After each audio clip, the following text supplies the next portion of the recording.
Bom dia, irmãos. Mais uma vez é uma satisfação estar aqui junto de vocês para que a gente possa aprender um pouco mais acerca da palavra de Deus, né?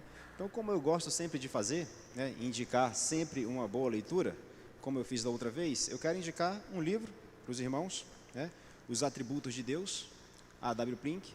Esse foi um dos melhores livros que eu já li, né? João Calvino, no seu primeiro livro, das Institutas, ele diz que se você quer conhecer o homem, conheça primeiro a Deus, porque Deus é o padrão de referência, é a moral absoluta, tá? Então, conheça primeiro a Deus, para depois você poder, então, conhecer o homem.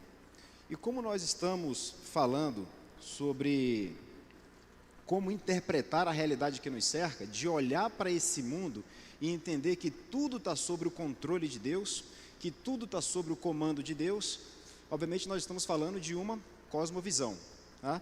Então, antes de nós abrirmos a Bíblia, no texto de Ezequiel 16, que é o texto que nós vamos usar para fazer apenas uma analogia, eu quero trazer alguma breve explicação sobre o que é ser cristão, sobre o conceito de fé. Por vezes você pode ser questionado, tá, mas me explica aí o que é fé. No seu trabalho, na sua escola, na sua faculdade, em qualquer meio que você esteja presente, e qual vai ser a sua resposta sobre o que é fé? Qual o conceito de fé?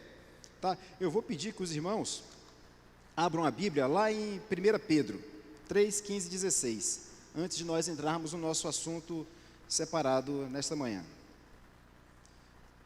1 Pedro 3, 15 e 16, diz assim: Antes, santificai a Cristo como Senhor em vosso coração, estando sempre preparados para responder a todo aquele que vos pedir razão da vossa esperança que há em vós, fazendo, todavia, com mansidão e temor, com boa consciência, de modo que, naquilo em que falam contra vós outros, fiquem envergonhados os que difamam o vosso bom procedimento em Cristo, né? Se perguntarem qual é a razão da vossa fé, qual vai ser a sua resposta, né? Pedro fala aqui antes santificai a Cristo como Senhor em vosso coração, estando sempre preparados para responder. Para responder é fazer uma defesa da vossa fé. Em que você acredita? Em que nós acreditamos? Né? Pedro questiona, então você precisa estar preparado, porque estar preparado para fazer uma defesa da vossa fé é santificar a Cristo, né? É santificar a Cristo. Antes santificai a Cristo. E aí a pergunta que fica é: o que é fé? Se nós formos lá para Hebreus 11, vai dizer que é o firme fundamento das coisas que não se veem, mas se esperam. Mas o que é fé? O que nós podemos entender por fé? Para fazer uma breve introdução sobre o que é fé, no Antigo Testamento existe uma palavra para confiança inabalável de Deus, que é a palavra emuná em hebraico, que significa verdade. E por que verdade? Porque Deus fez uma promessa e Deus cumpriu todas as suas promessas. Tudo aquele que Ele falou, Ele cumpriu, portanto é uma verdade. Essa palavra emuná, tá? Guardem esse conceito. No Novo Testamento nós temos uma palavra que significa verdade, que não é uma palavra grega, mas é uma palavra derivada dessa palavra em hebraico, emuná, que é a palavra amém, que significa verdade.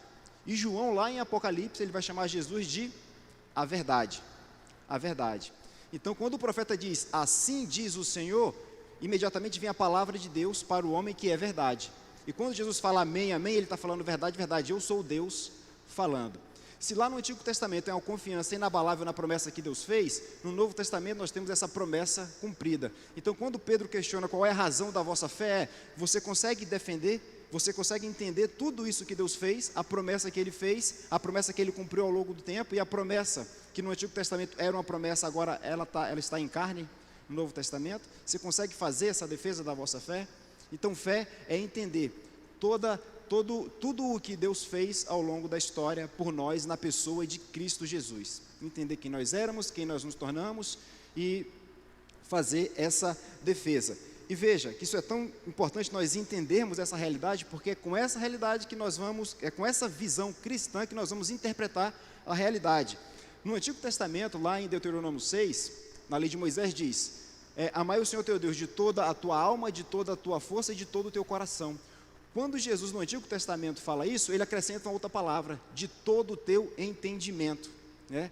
Esse entendimento diz respeito por meio da tua mente, da tua consciência. Você entende o que é fé, você entende o que Deus fez por você? Então, é nesse sentido, tá? E agora, só para a gente ir para o nosso texto, só queria fazer essa introdução da introdução. A gente vai abrir lá em Ezequiel 16. Peço que você abra a sua Bíblia em Ezequiel 16. É um texto um pouquinho longo, mas eu preciso fazer essa leitura para a gente poder ter aqui uma clareza sobre o que nós vamos tratar hoje. Ezequiel 16.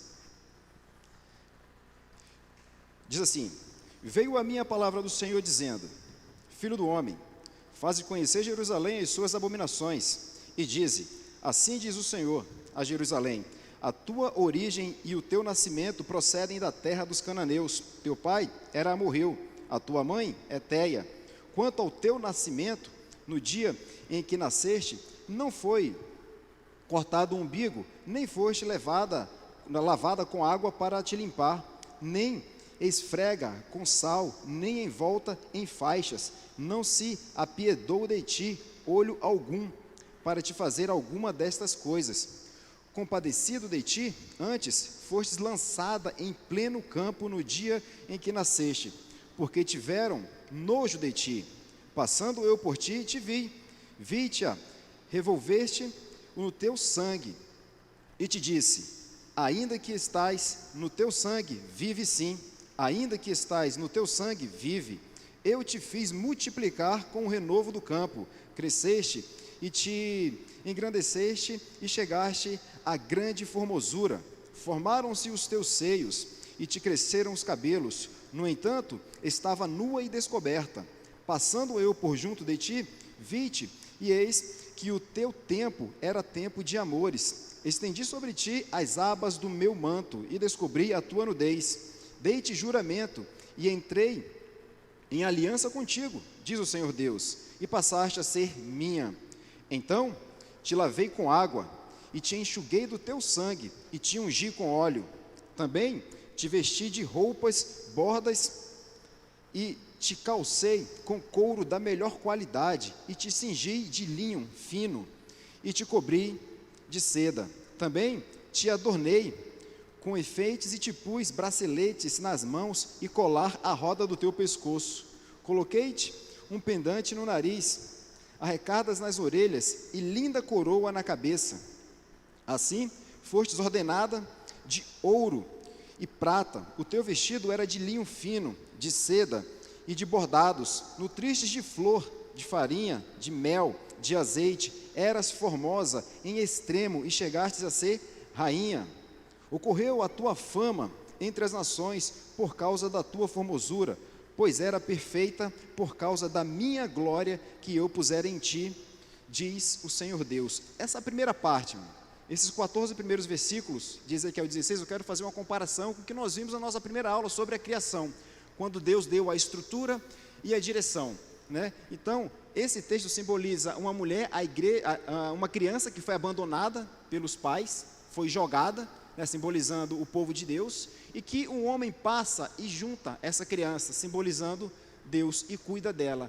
Então Deus, fazendo essa comparação, eu não vou fazer exposição do texto, eu quero que os irmãos entendam como uma comparação apenas, tá? Então Deus criou todas as coisas, deu a estrutura e a direção. Agora veja o que vai acontecer a partir do versículo 15. Mas, a ideia de contraste: confiaste na tua formosura e te entregaste à lascívia, graças à tua fama, e te ofereceste a todo o que passava para seres dele. Tomaste dos teus vestidos e fizeste lugares altos adornados de diversas cores, nos quais te prostituístes. Tais coisas nunca se deram e jamais se darão. Tomaste as tuas joias de enfeite que eu te dei do meu ouro e da minha prata, fizestes estátuas de homens e te prostituístes com ela. Tomaste os teus vestidos abordados e as cobristes, o meu óleo e o meu perfume puseste diante delas. O meu pão que te dei, a flor da farinha, o óleo e o mel com que eu te sustentava, também puseste diante dela em aroma suave. E assim se fez, diz o Senhor Deus. Demais, tomastes os teus filhos e as tuas filhas, que me gerastes, os sacrificastes a elas, para serem consumidos. Acaso é pequena a tua prostituição? Matastes a meus filhos, e os integrastes a elas, como oferta pelo fogo. Em todas as tuas abominações e as tuas prostituições, não te lembraste dos dias da tua mocidade, quando estava nua e descoberta, a envolver-te no teu sangue, depois de toda a tua maldade. Ai de ti, diz o Senhor, edificastes prostíbulo de culto e fizeste elevados altares por todas as praças. A cada canto do caminho edificastes o teu altar e profanaste a tua formosura, e abristes as pernas a todo que passava e multiplicastes as tuas prostituições. Também te prostituístes com os filhos do Egito, teus vizinhos, de grandes membros, e multiplicastes a tua prostituição para me provocares a ira. Por isso, estendi a mão contra ti e diminuí a tua porção, e te entreguei à vontade dos que te aborrecem, as filhas dos filisteus, as quais se envergonhavam do teu caminho depravado. Também te prostituístes com os filhos da Síria, porquanto era insaciável, e prostituindo-se com eles, nem ainda te fartastes. Antes multiplicastes a tua prostituição na terra de Canaã, até que a Caldeia, e ainda com isso não te fartastes. Quão fraco é o teu coração, diz o Senhor Deus, fazendo tu todas essas coisas só próprias de meretriz descarada. Eu vou parar aqui, eu vou deixar para os irmãos lerem em casa, porque o nosso tempo é curto, mas o texto ele só vai piorar daqui para frente. Tá? O texto ele vai tender a piorar. Por que eu trouxe esse texto como um texto base para nós? Era como se o homem pegasse a criação que Deus fez, dela, dando a estrutura e a formação, e agora ele usasse, depois da queda, toda essa criação que Deus fez, e agora direcionasse contra o Criador, contra aquele que fez todas as coisas. Tá? Então hoje nós vamos falar de queda, profundidade e abrangência. O quão abrangente foi e o quão profunda foi a queda do homem, né?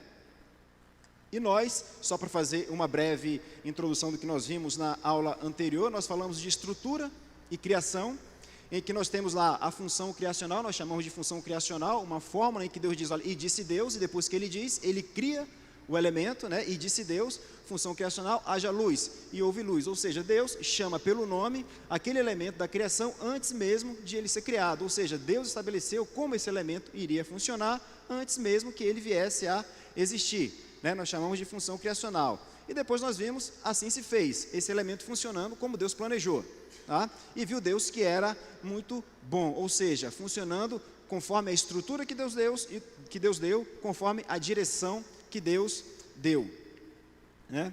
E aí nós vimos também criação, estrutura e direção. Dentro da estrutura e direção nós vimos os mandatos que Deus estabeleceu numa ordem. Nós vimos que esse primeiro mandato, né, o mandato foi o mandato espiritual, em que Deus começa a estabelecer as esferas de relacionamento do homem. Primeiro, relacionamento do homem para com Deus, depois relacionamento do homem para com o próximo, depois relacionamento do homem para com a criação. Então Deus estabelece essa sequência nesta ordem. E o primeiro mandato espiritual diz respeito à obediência à lei de Deus. Obedece à lei de Deus e você tem vida. Se você não obedecer à lei de Deus, você tem morte. Então esse é o primeiro mandato, né? O mandato espiritual. E o segundo mandato que nós vimos foi o mandato social. Deus cria a dimensão social, cria o homem, depois forma a mulher e cria ali a dimensão social que diz respeito à família. E que o homem, né, agora com a sua companheira, deve obedecer às leis de Deus, né? Amar ao próximo, amar a Deus e amar ao próximo, sendo o homem o cabeça, E vimos nesta ordem, né, o mandato cultural, em que Deus planta o jardim e diz para o homem agora, cultivem, agora vocês vão cuidar do jardim. A criação era perfeita?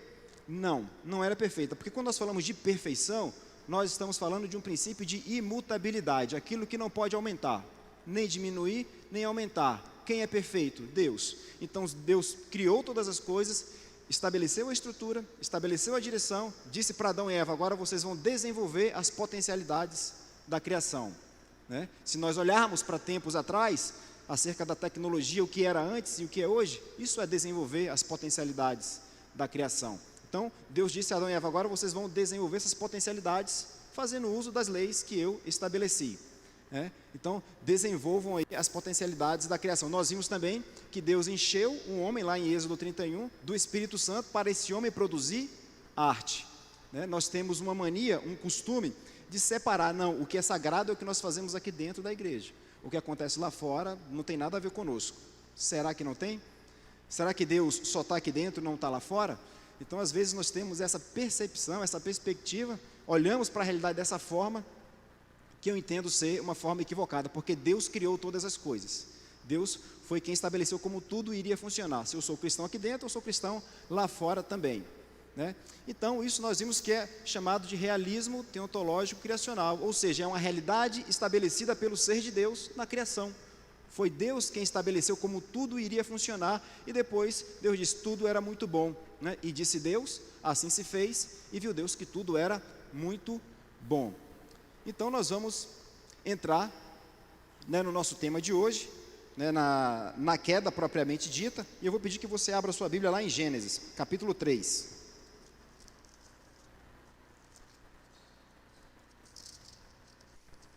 Gênesis capítulo 3, vamos ler de 1 até o 6. Diz assim: mas a serpente, mais sagaz que todos os animais selváticos que o Senhor Deus tinha feito, disse à mulher: é assim que Deus disse: não comereis de toda a árvore do jardim. Não comereis de toda a árvore do jardim? Respondeu-lhe a mulher: do fruto das árvores do jardim podemos comer, mas do fruto da árvore que está no meio do jardim, disse Deus: dele não comereis, nem tocareis dele, para que não morrais. Então a serpente disse à mulher: é certo que não morrereis, porque Deus sabe que no dia em que dele comerdes, se vos abrirão os olhos, e, como Deus, sereis conhecedores do bem e do mal. Vendo a mulher que a árvore era boa para se comer, agradável aos olhos, e árvore desejável para dar entendimento, tomou-lhe do fruto, e comeu, e deu ao marido, e ele comeu. Veja, se na ordem criacional Deus estabeleceu as esferas de relacionamento, naquela ordem: primeiro, relacionamento com Ele, né, a obediência à lei; segundo, relacionamento com a sua esposa; e terceiro, relacionamento com a criação. Nesta ordem, o que acontece agora aqui na queda, né? Quem primeiro é obedecido na queda?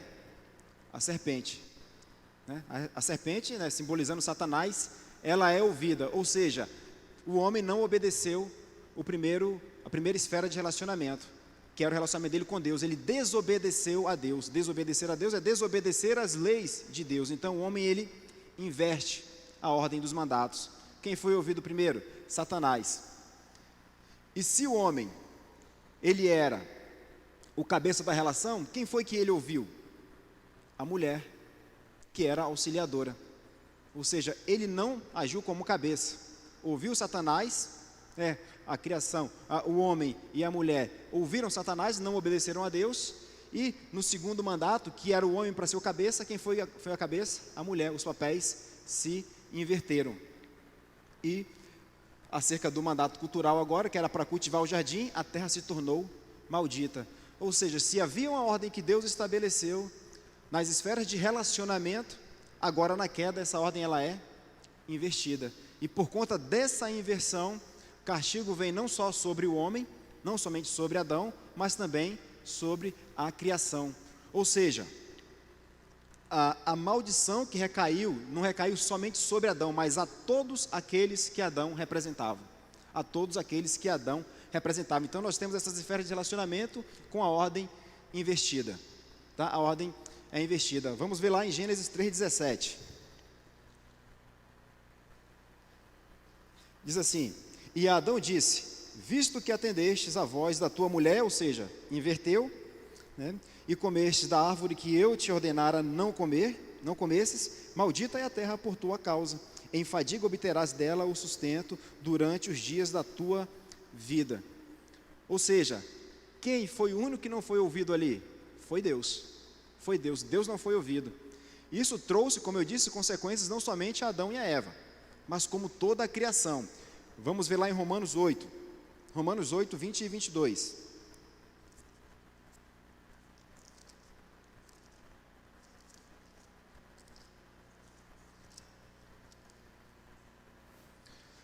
Romanos 8, 20 e o 22.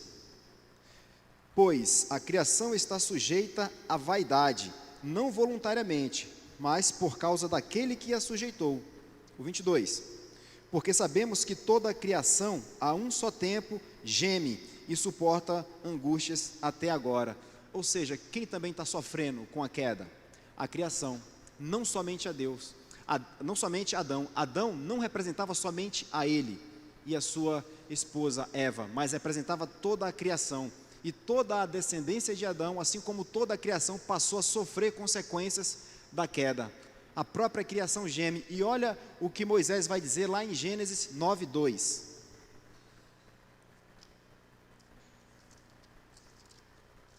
Gênesis 9, 2.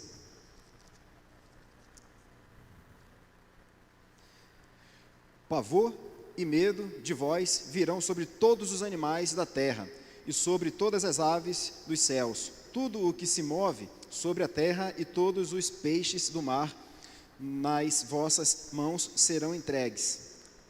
O que Moisés está dizendo aqui? Que Deus agora colocou no animal receio do homem. Por quê? Porque a criação está sofrendo as consequências do pecado de Adão, e as feras agora querem devorar o homem por conta disso, porque elas estão gemendo. Elas estão sofrendo por conta da queda. Então as feras querem devorar o homem, mas Deus colocou medo nelas e que o homem ainda as controlasse, para que o homem não fosse devorado por elas, de tão abrangente e profundo que foi o pecado, de como essa ação de Adão em desobedecer a Deus causou não somente na descendência de Adão, mas como em toda a criação. Hoje as feras querem devorar o homem por conta disso, porque elas sofrem. E o texto diz lá de Romanos, não por conta delas, mas por quem as sujeitou, que foi quem? O homem. O homem. Então o pecado não trouxe consequências catastróficas apenas para a raça humana, também trouxe consequências catastróficas de ordem cósmica, de ordem universal.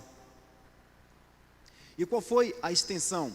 Os efeitos do pecado se estenderam a toda a criação. Observe os seguintes aspectos estruturais da sociedade. A gente sempre tenta não falar sobre o que acontece lá fora, a gente chama de secular, ele é o mundo secular, nós não temos nada a ver com isso. Na verdade, nós temos tudo a ver com isso, porque tudo é criação de Deus. Então, eu trouxe alguns aspectos da sociedade, como o Estado, a família, a tecnologia, a sexualidade, a alimentação e a educação, porque tudo isso são coisas boas, porque foram criadas por Deus. Foram criadas por Deus. E apesar de a estrutura ter sido mantida, a direção, ela foi tomada. Aquele texto que nós vemos em Ezequiel, só para fazer uma simbologia, é como se Deus, que catou aquela criança, pegasse a criação, dasse a estrutura, a ordem, e depois da queda, o homem pegasse tudo aquilo que Deus fez agora e direcionasse contra Deus, porque desobedecer a lei de Deus é você ir contra Deus. Então quando Adão desobedece, ele está indo contra Deus, é pegar a bela criação de Deus e direcionar agora contra esse próprio Deus. Muitas vezes a gente acha que o problema do nosso Brasil, já que estamos aí em período de um dia importante para a nação, o problema do Brasil é o sistema político. Se modificarmos o sistema, o país entra no eixo. Quer dizer, o problema é o sistema ou são as pessoas? Quando nós dissemos que o problema é o sistema, é a estrutura, o problema é isso ou é aquilo, nós estamos despersonalizando o problema. Porque o problema não é o sistema, não é a estrutura, mas o problema são as pessoas. Não adianta você mudar um sistema, mudar uma estrutura, se as pessoas são as mesmas. Se as pessoas são as mesmas. Ter essa expectativa de que nós podemos mudar, de que nós podemos mudar a estrutura, mudar o sistema, é você pensar de forma utópica. E quando você pensa de forma utópica, todas as vezes, se nós olharmos para a história, e vermos que políticos trouxeram expectativa redentiva para um povo, aquela nação caminhou sempre para uma tirania, né? E nós vamos ver por que caminha para uma tirania, para um regime totalitário, né? O sistema político é formado por pessoas e não deve ser despersonalizado.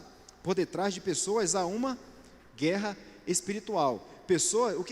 Quando a gente fala em guerra espiritual, né, a gente está falando do seguinte: tem gente que acha que tem um demônio aqui, aquele demônio lá, dá nome, né? Não estamos falando disso, né? A gente está falando sobre o que o ser humano é depois da queda, né? Que a gente chama de efeito noético do pecado.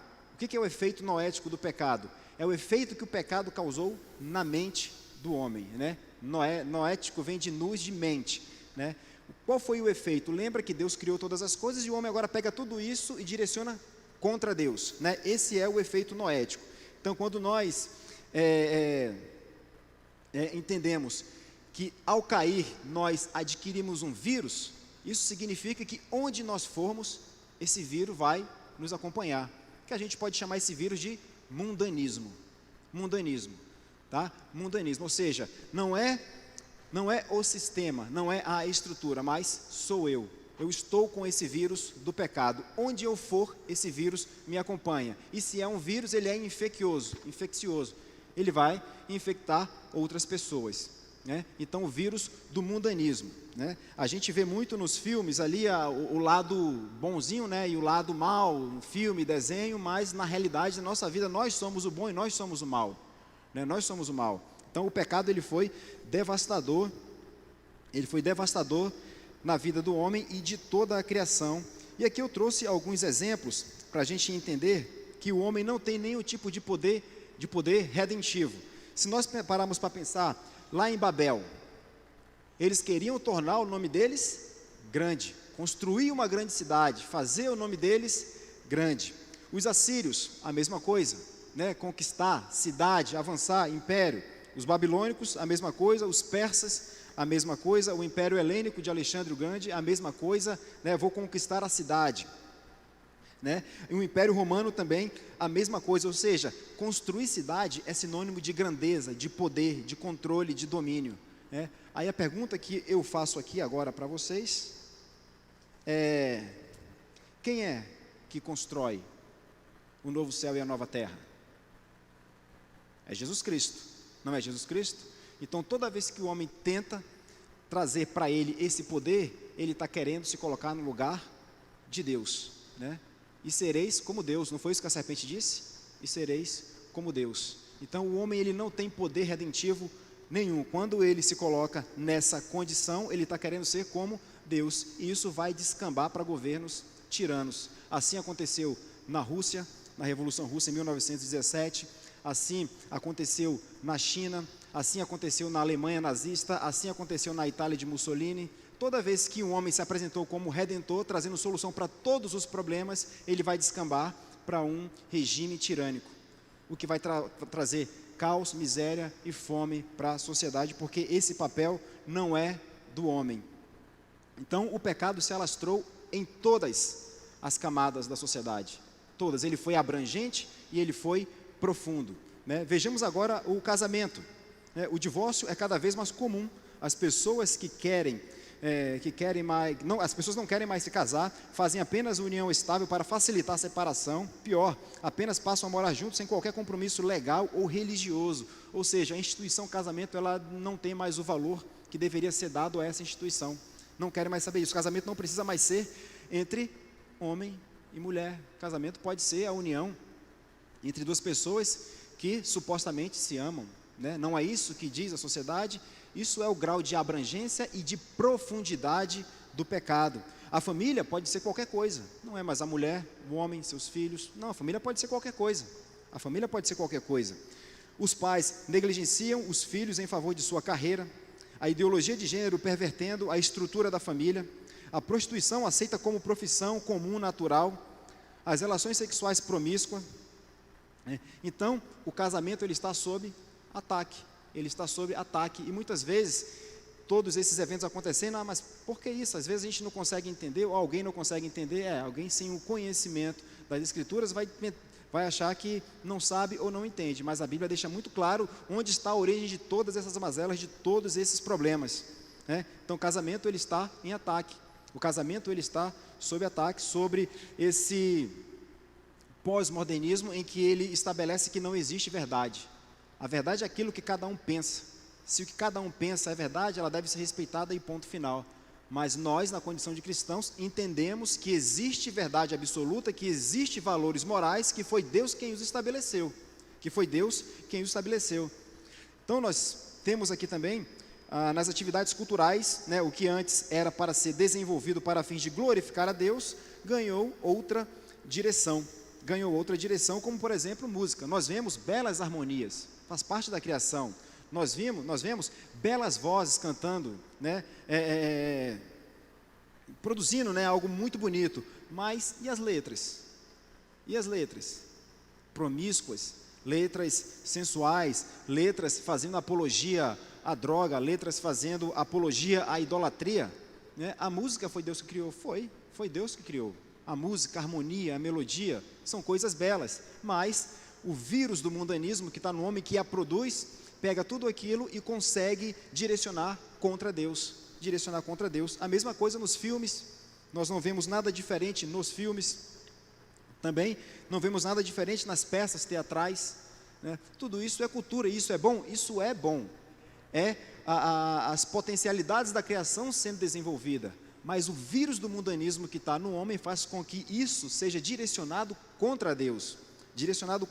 Então a distorção dos elementos criacionais aponta para uma direção contrária à que Deus estabeleceu no ato criacional. Agora o homem ofende a Deus, desobedecendo e tendo prazer nisso.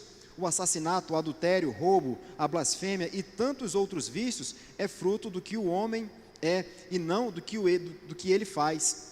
Ou seja, pecado não é aquilo que eu faço, porque se pecado fosse aquilo que eu fizesse, bastava eu deixar de fazer. Mas pecado é aquilo que eu sou. Se é aquilo que eu sou, onde eu estou, Ele está comigo também, né? Então há distorções morais por todos os cantos da civilização. Todos caíram em Adão, todos ofendem a Deus, né? Então o pecado ele não abrangeu somente a parte humana, mas a parte não humana também. Os efeitos do pecado na criação não humana, o pecado foi generalizado, foi profundo e abrangente, atingiu tanto a parte humana quanto a parte não humana. É o que nós vimos lá em Romanos 8, né? E agora do 19 ao 22. Isso é o que a gente chama de efeito noético do pecado. Efeito na mente, né? Noético de nus, de mente, o efeito na mente. Nós temos esse vírus chamado pecado, chamado mundanismo, que não importa onde nós estejamos, ele vai estar conosco. Então, o pecado ele foi abrangente e ele foi profundo dentro da civilização, dentro da sociedade, em todos os elementos da criação, né? Então não adianta nós acharmos que o problema é o sistema, que o problema é a estrutura. Não, o problema somos nós. Nós não devemos despersonalizar o pecado. O pecado fez com que nós agíssemos de forma demoníaca. O que é agir de forma demoníaca? É ter a mentalidade de Satanás, pegar tudo e dirigir contra Deus, né? Então o pecado provocou esse efeito abrangente e profundo. Agir de forma satânica é ter a mentalidade de Satanás, e foi isso que o pecado provocou. Não foi isso que Satanás fez com Eva? Na conversa, na mente dela, no entendimento dela, fez com que ela distorcesse tudo e invertesse as ordens dos mandatos de Deus. Ela inverteu a ordem. Não foi isso que Satanás fez na mente dela? E hoje nós sofremos desse efeito pecaminoso. Então o pecado ele foi profundo e ele foi abrangente, né? E o nosso terceiro ponto, sobre os efeitos do pecado. Quando nós olhamos para o efeito do pecado, o que ele provocou na sociedade, nós pensamos, poxa, mas Deus merecia acabar com tudo. Deus, por justiça, tinha que nos condenar e acabou. Vocês não tem relacionamento comigo, eu sou o padrão, o meu padrão é absoluto e perfeito, vocês não têm como se relacionar comigo. Mas Deus não fez. Deus fez uma promessa de redenção a Adão. E aí esse seria o terceiro ponto da nossa história, né, dessa história da civilização, mas a gente vai falar dele mais adiante, tá? nós temos o que chamamos de graça conservadora ou graça comum. Deus não permitiu que os efeitos do pecado modificassem a estrutura. Mudou a direção, a estrutura se manteve. Quando nós falamos de direção, a direção diz respeito à obediência às leis morais de Deus. Essa é a direção. Depois da queda, essa direção ela foi invertida. Se aqui é para eu obedecer e era para vir nessa direção, o homem agora não obedece mais, ele vai na direção contrária em desobedecer a Deus. Ou seja, a direção, depois da queda, ela foi modificada, ela foi alterada. Mas a estrutura diz respeito às leis naturais da criação. Veja, vamos pensar numa família desestruturada. Aí o filho ou a filha sai de casa e encontra um abrigo na casa de um amigo ou de uma amiga, né? Aquele amigo o acolhe ou a acolhe e começa a cuidar, eles começam a ter um relacionamento. O que esse homem ou essa mulher vai dizer? Poxa, eles são como a minha família. Eles são como a minha família. Isso é o quê? A estrutura mantida. Apesar da direção modificada que provocou a desestabilidade na família, a estrutura foi mantida, porque está lá dentro, está no HD, né? Está lá escrito, lá no coração. Não, a família ela existe, né? Então está lá o senso de família, né? Poxa, aqui é a minha família, a estrutura está mantida, mas o pecado ele foi direcionado. Então o pecado não tem poder de arruinar a criação, a obra das mãos de Deus. Apesar de o pecado ter introduzido uma nova dimensão à ordem criada, ele não abalou a estrutura, né? Então isso, por não ter abalado a estrutura, a gente chama de graça comum ou de graça conservadora. Em todos os aspectos da sociedade, vemos a graça de Deus, e vemos em bons filmes, bons livros, boas peças de teatro, boas músicas, boas pinturas, bons governos e etc. Há frutos na vida social e cultural da humanidade. Vamos abrir lá em Mateus 5, 44 a 45.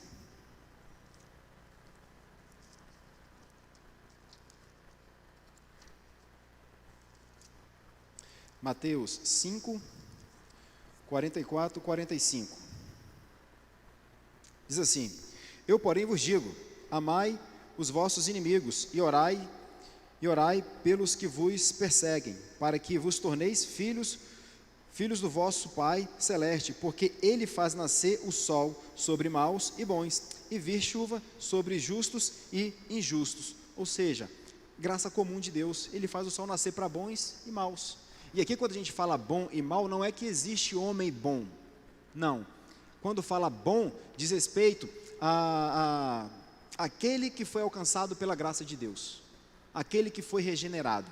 Esse é o homem bom, né? Porque todos nós somos maus, mas Deus faz o sol nascer sobre os justos e os injustos, faz o sol nascer, faz a chuva cair sobre os justos e os injustos, né? Obra da graça comum de Deus. Lucas 6, 35 ao 36. Lucas 6, 35 ao 36. Amai, porém, os vossos inimigos, fazei o bem e emprestai, sem esperar nenhuma paga. Será grande o vosso galardão, e sereis filhos do Altíssimo, pois Ele é benigno até para com os ingratos e maus. Sede misericordiosos, como também é misericordioso o vosso Pai. Deus teve misericórdia, né? Sede benigno para com os ingratos e maus. Deus poderia muito bem ter condenado toda a raça humana, porque o homem não cumpriu as exigências que Deus estabeleceu, que era o cumprimento naquela ordem dos mandamentos que Ele estabeleceu, né? Mas Ele teve misericórdia. Ele teve misericórdia. Quando Ele teve misericórdia, Ele estabeleceu: olha, a minha graça não salvífica vai estar sobre os maus também, né? Existem homens e mulheres não salvas em Cristo Jesus que produzem boas coisas? Sim. E são felizes? Sim. Porque a graça comum de Deus está sobre eles também, a graça conservadora. Pode não estar a graça salvífica, mas a graça conservadora, a graça comum, sim, está. Atos 14, 16 e 17.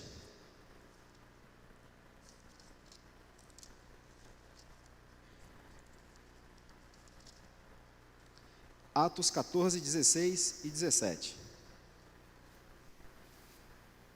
Diz assim: o qual, nas gerações passadas, permitiu que todos os povos andassem nos seus próprios caminhos. Contudo, não se deixou ficar sem testemunho de si mesmo, fazendo o bem, dando-vos do céu chuvas e estações frutíferas, enchendo o vosso coração de fartura e de alegria. Dizendo isto, foi ainda com dificuldade que impediram as multidões de lhes oferecerem sacrifícios. Olha, enchendo o vosso coração de alegria. Os homens maus também têm alegria. A Bíblia está dizendo que eles têm alegria. Isso é fruto da graça comum, da graça conservadora de Deus, né? Então a graça conservadora de Deus faz com que a estrutura da criação seja mantida. A estrutura é mantida. E o ímpio também é capaz de produzir coisas boas. Mas essas coisas boas estão contaminadas com o vírus do mundanismo. Porque pecado, mais uma vez, não é aquilo que eu faço, mas é aquilo que eu sou. E se é aquilo que eu sou, onde eu estou, o pecado também está. O desejo de desobedecer a Deus também está presente. Também está presente. Mas, em função da graça conservadora, a prostituição não elimina a bondade da sexualidade humana que Deus estabeleceu. A tirania política não apaga o caráter divinamente ordenado do Estado. Deus queria que a sua criação fosse governada. Por quem? Por Adão. Ele governasse a criação. Política é ruim? Não, não é ruim. Mas apesar do pecado, né, a estrutura ela está sendo mantida. Governos tirânicos não vão mudar a estrutura que Deus estabeleceu no ato da criação. A graduação de bom e ruim, bem e mal, certo ou errado. Veja, isso aqui é uma das provas que a gente traz, né? É uma das provas que São Tomás de Aquino trouxe para provar a existência de Deus. Ora, se o homem compara o que é bom e o que é mal em graduação, ele tem necessariamente de fazer comparando com o bom absoluto, com o bem absoluto, com o que é perfeito. E essa comparação ele faz com quem? Com Deus. Então essa graduação de você ir comparando bom, de certo, errado, de bem ou mal, isso é fruto da graça conservadora e da graça comum. O ímpio faz isso também? Faz. Às vezes muito mais até do que alguns que se dizem cristãos. Tá? Até aqui tudo bem? Tem alguma pergunta? Eu acho que posso estar falando muito rápido. Se tiverem alguma pergunta que queiram fazer, podem levantar o braço e a gente vai interagindo. Tá? Então veja, se Deus deu a direção e a estrutura no ato criacional, o homem agora pega essa criação, tudo aquilo que Deus deu, para o deleite dele, para a glória de Deus, e joga tudo contra Deus. Ele muda essa direção. Então o homem provocou um caos. No mundo, né? Um caos no mundo. E a gente pode perguntar: nossa, mas foi tão feio assim? Não, não foi tão feio assim, foi pior, né? Foi pior, o negócio foi feio, né? Então o pecado, ele teve abrangência universal. Ele teve uma abrangência e uma profundidade que homem nenhum é capaz de mudar o que Adão fez. O que Adão fez trouxe consequências abrangentes e profundas, não somente para ele, não somente para sua companheira, mas para toda a humanidade e para toda a criação. Para toda a criação. E lembre-se, toda vez que um homem se apresentar dizendo que tem solução para todos os problemas do seu país, da sua nação, certamente ele vai parar numa tirania, porque ele quer ser como Deus. Esse papel não é como Deus. Lembra dos assírios, dos babilônios, dos helênicos, do Império Romano, que queriam construir a cidade, fazer seus nomes grandes, mas quem constrói o novo céu e a nova terra? Né? Quem constrói o novo céu e a nova terra? E esse é seria o terceiro capítulo da nossa história, né? A história de toda a humanidade, ela está dividida em 4 capítulos. O primeiro, nós vimos, que foi a criação, em que Deus cria todas as coisas, e mais uma vez, estabelece a estrutura e a direção. O segundo capítulo dessa nossa história, nós estamos vendo hoje, que é a queda, a abrangência e a profundidade, o quanto ela foi devastadora com a parte humana e a parte não humana. O terceiro capítulo dessa nossa história é a redenção, né? Quem é que vai redimir todas as coisas? E a quarta parte, o quarto capítulo dessa nossa história é a consumação, quando haverá de chegar esse dia que tudo será então regenerado por aquele que tem o poder de fazer isso. E só para a gente trazer, antes de trazer aqui algumas aplicações, Jesus, quando veio ao mundo, desenvolveu o seu ministério, ele curou enfermos, ele ressuscitou os mortos. Ou seja, o que foi que Jesus fez? Sendo a enfermidade fruto da queda, sendo a morte fruto da queda, o que foi que Jesus está nos mostrando ali? Olha, eu sou aquele, o único capaz de trazer o feito à ordem, de trazer ordem ao caos que o homem estabeleceu na criação. É isso que Jesus está dizendo. E quando Deus fala para Adão, maldita é a terra por tua causa, quando Jesus está lá no mar, o que é dito a ele? Quem é esse? Que até o vento e o mar lhe obedecem. Que até o vento e o mar lhe obedecem. Então somente Jesus Cristo, foi somente dado a ele o poder de trazer todo o feito à ordem, né? O pecado ele foi tão abrangente, tão profundo, que homem nenhum é capaz de produzir nenhum tipo de redenção. Homem nenhum. Mas isso é a terceira parte dessa nossa grande história, né? E essa nossa história, se você parar para pensar, ela está nos filmes, ela está em novela, ela está em todos os cantos. Se você assistir a um filme, por exemplo, você vai ver que o filme ele começa a se desenvolver, aí alguma coisa ruim começa a acontecer, é a queda, aí chega no ápice, olha, caiu, e aí de repente aparece quem? Aqueles que vão salvar, trazendo redenção. Então isso vai estar em todo lugar, isso vai estar permeado na própria música também. A gente vê que no campo harmônico começa, na tônica depois vai ficando uma tensão diferente, pedindo uma solução, até que você volta de novo para a tônica para poder resolver. Então essa história, criação, queda, redenção e consumação, ela está em todos os aspectos da sociedade. Você não consegue fugir disso, né? E agora eu quero trazer 2 pontos, 2 aplicações que nós podemos fazer para o nosso dia a dia, né? Ou seja, sabemos que o pecado foi abrangente e ele foi profundo, ele foi devastador, mas Deus, com sua graça comum, não permitiu que tudo fosse destruído, mantendo a estrutura, apesar de o homem ter modificado a direção. Então abra lá em Mateus 5,13.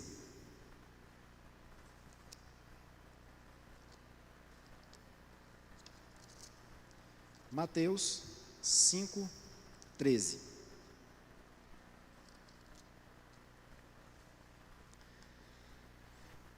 Vai dizer assim: vós sois o sal da terra. Ora, se o sal vier a ser insípido, como lhe restaurar o sabor?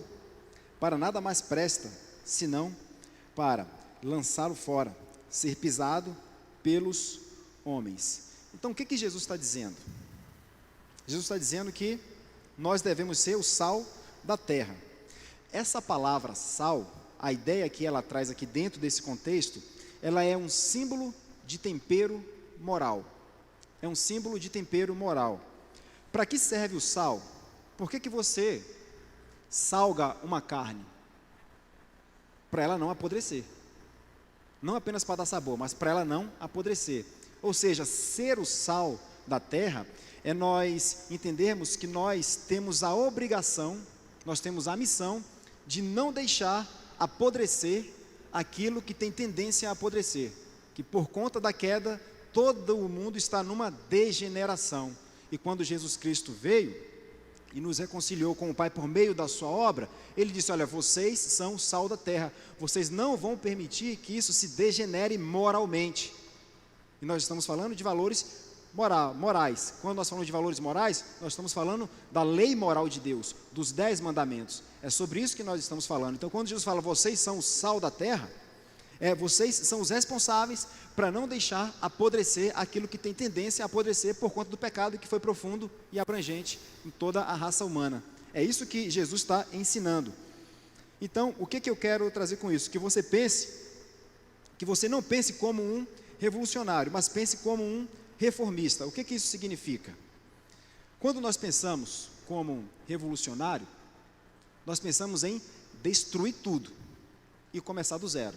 Toda vez que algo não dá certo, apaga tudo, destrói tudo, derruba tudo e vamos começar do zero. Essa é a mentalidade. Por exemplo, eu não gostei de alguma coisa aqui na construção dessa igreja. Vamos derrubar ela toda e começar do zero.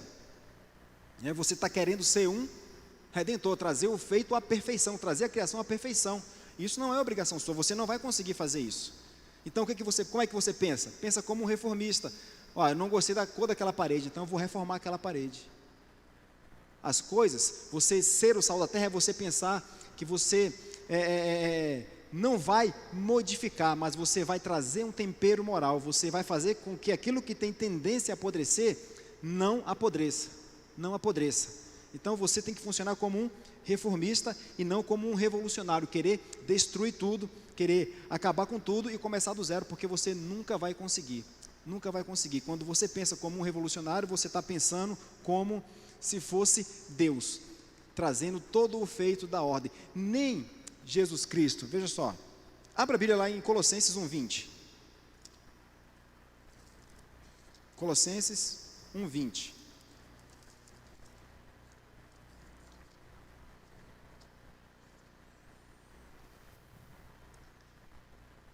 Olha o que diz: e que havendo feito a paz pelo sangue da sua cruz, por meio dele, reconciliasse consigo mesmo todas as coisas, quer sobre a terra, quer sobre os céus. Quem fez isso? Jesus Cristo. O que ele fez? Reconciliou com ele todas as coisas. Ele acabou com tudo e vai construir tudo de novo? Não, não, ele vai reconciliar com ele todas as coisas, tão logo chegue esse momento. E quando é esse momento?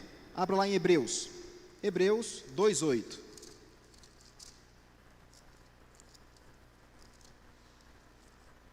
Hebreus 2:8. Todas as coisas sujeistaste debaixo de seus pés. Ora, desde que lhe sujeitou todas as coisas, nada deixou fora de seu domínio. Agora, porém, ainda não vemos todas as coisas a ele sujeitas. Se nós temos a graça comum, a graça conservadora, mas ainda assim nós percebemos o efeito noético do pecado abrangente e profundo, mas a morte de cruz fez com que ele reconciliasse com ele todas as coisas. O que nós vemos aqui o autor de Hebreus falando? Olha, ainda não chegou o momento, mas vai chegar o momento. Tudo já está sob o controle e domínio dele, como sempre teve, desde a eternidade.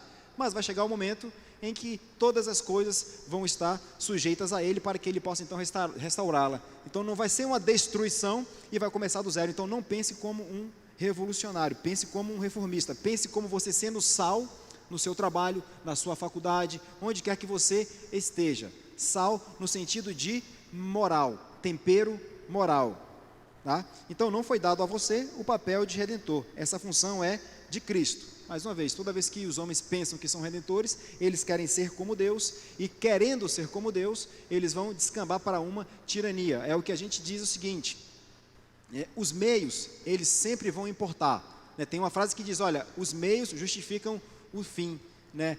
Os meios, eles não justificam o fim. Os meios não podem justificar o fim, porque senão você vai fazer qualquer coisa. Você vai fazer qualquer coisa para você poder atingir determinado ponto. Pode falar.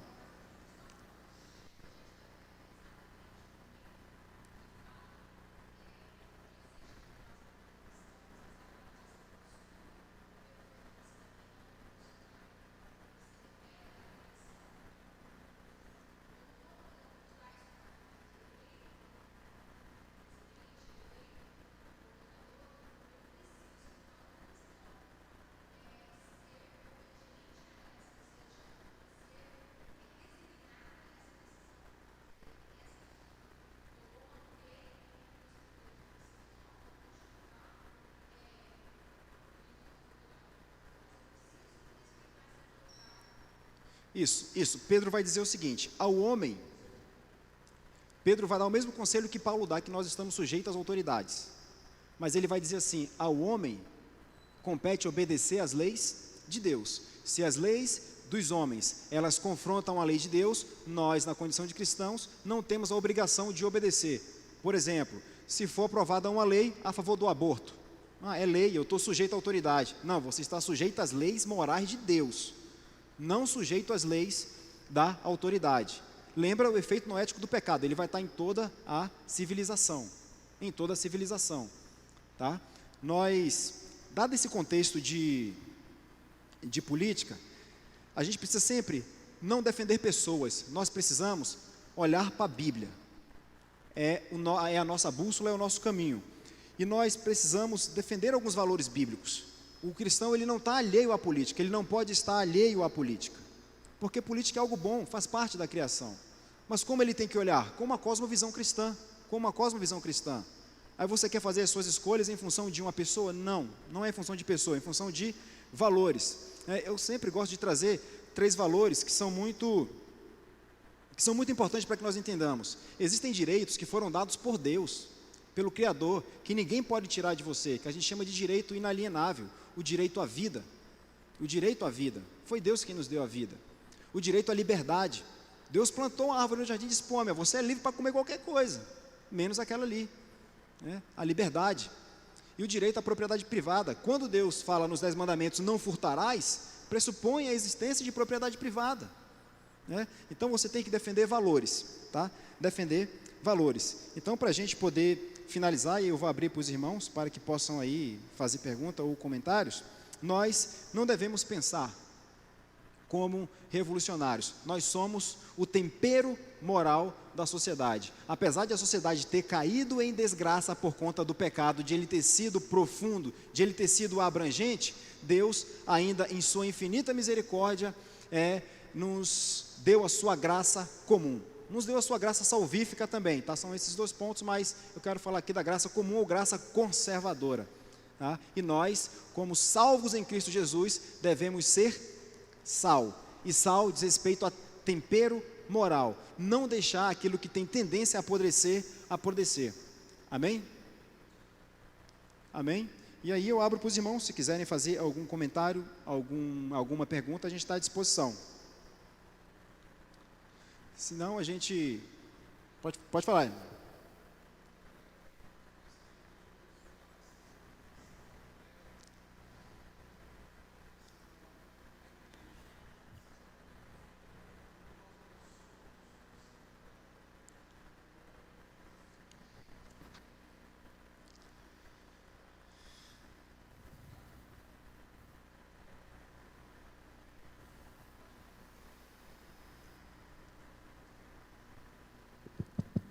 Pronto.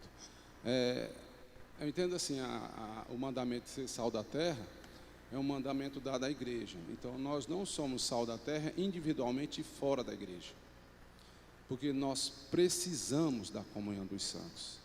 Então, nós temos a instituição da igreja, que ela nos traz 3 pilares: a pregação fidedigna da palavra, a ministração dos sacramentos e a disciplina eclesiástica, que é o que nos conduz nos caminhos do Senhor.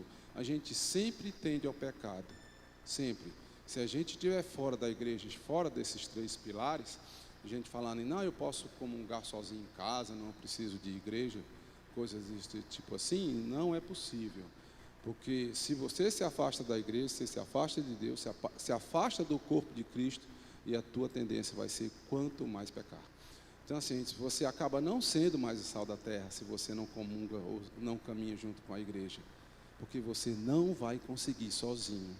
É preciso da comunhão dos santos. Eu preciso que o meu irmão esteja do meu lado e diz: olha, cuidado com essa questão, isso está complicado para você. E você vem ali corrigindo a tua ação dentro dos caminhos do Senhor, né? E a gente ter, sobretudo, né, o nosso conselho que nos conduz nas disciplinas. É importante isso, sabe? Se você entrou em pecado, a gente tem um conselho que vai nos regular, de forma que a gente vai entrar no caminho.